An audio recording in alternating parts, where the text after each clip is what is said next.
how's it going? It's AC Milan MTL here, and I'm here to talk to you about match number 24 in the Serie A 2012-2013 season, the match that featured Cagliari against Milan. So as usual, Milan had a very important game today as 3 points were very fundamental. As we know, Lazio tied against Napoli 1-1. That means that if Milan would have won today, they would have been only 1 point away from that third place Lazio. But unfortunately, it didn't go as planned as we tied Cagliari 1-1. And therefore, we're going to have to settle for the 3 points again next week in order to try and reach Lazio for that third position. So as usual, I'm going to be talking to you about how the match pretty much went in general. And after that, I'm going to give you the player performances in my opinion. Today, Milan played a very awful match from start to finish. I think that we created not many chances except the last 10 minutes of play. And that I personally don't think we really deserved the 3 points because of the way we were playing. For the first 10-15 minutes, I think we played quite decent. We started to get some ball movement, tried to create chances. Unfortunately, it wasn't going as planned, but at least there was some ball movement. And other than that, not much there. After that, I think we lost a bit of momentum. Cagliari were getting some chances, some good chances. Unlucky not to go ahead of goals at the beginning of the game. Finally, they scored just before halftime with another defensive mistake once again. Maxes made a really not needed tackle against Cagliari, and therefore they had a free kick. And once again, as we know, we always concede on free kicks. A nice header by Balbo from Cagliari put them up 1-0 at the end of the first half. Now, as usual, and I hate doing this, but I'm going to blame once again the defense for another mistake like that we can't afford, especially against teams like Cagliari that are not really top level, with all due respect. We're conceding way too much in the air, and this has been a problem from the first match day against Sampdoria, I don't know if you guys recall, but we've always had these problems throughout the whole season, and it's something we're going to have to fix. In 2 weeks' time, we're going to be playing against Barcelona, and I know I'm always reminding you guys that this defense, we're going to have problems with them. And thankfully, Barcelona is a team that play on the ground and not in the air. But therefore, we still need to be alert. Many times, as usual on set pieces, the players don't position themselves fast enough in order to defend the free kick. And that's why many times we're caught off guard and the opposition scores. It's a problem we need to regulate. It's something that we really need to practice on because we've been conceding way too many goals during the season as a whole. The second half, we created more ball movement, trying to get chances. Many times we were trying to provide crosses from Abate, and I have to say that Abate hasn't been doing great on crosses lately.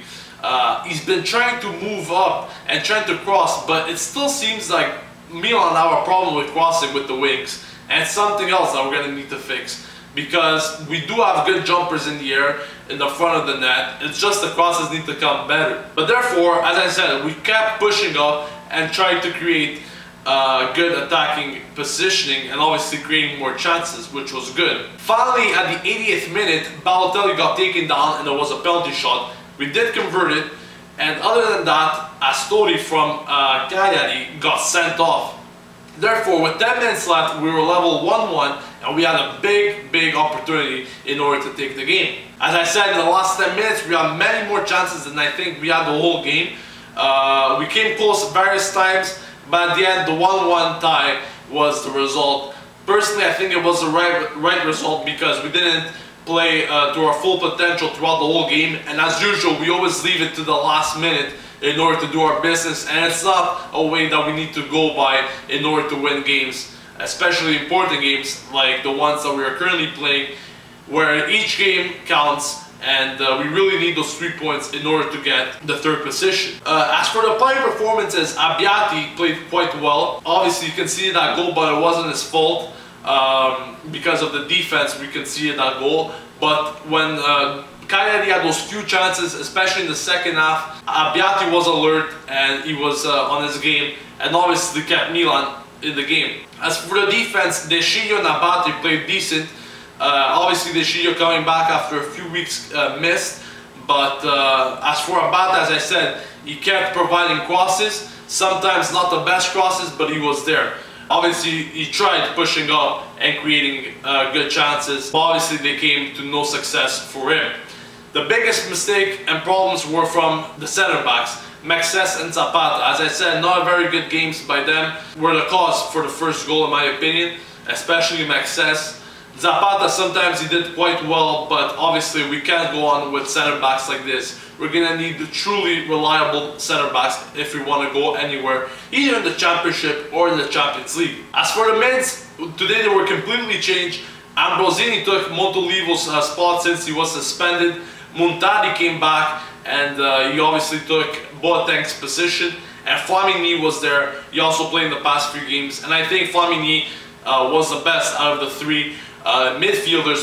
He's always very energetic and shows that he wants to win. He might not be the best player, but he does give the effort, and that is good for the team. El Shaarawy, Niang, and Balotelli as usual. El Shaarawy didn't get many chances today. Once again, not a very good game by him. He was subbed off at the 60th minute for Boateng, in which I think was another mistake in my opinion. I think Boateng should have came in for Niang. Niang was already on the yellow card by that time, and obviously you risk to get a red. I think Boateng should have been, as I said, he should have replaced Niang, and El Shaarawy would have maybe done something for the forwards those 30 minutes that were left. As for Balotelli, once again he got a goal, 3 goals in 2 games since his debut. No one else has scored besides him. So as I said, 3 goals in 2 games. He's been crucial so far for Milan, getting these very heavy goals for them and very important goals. But as usual, he's still not 100% top form. Obviously, playing 2 games, 90 minutes back to back, it's not something that anyone could do, especially that he hasn't been playing for many weeks before that. So I think once he gets back to his 100% top form, he will be a player on a whole different level. That's about it for the player performances. As I said, overall, not a very good game by Milan. We should have done way more.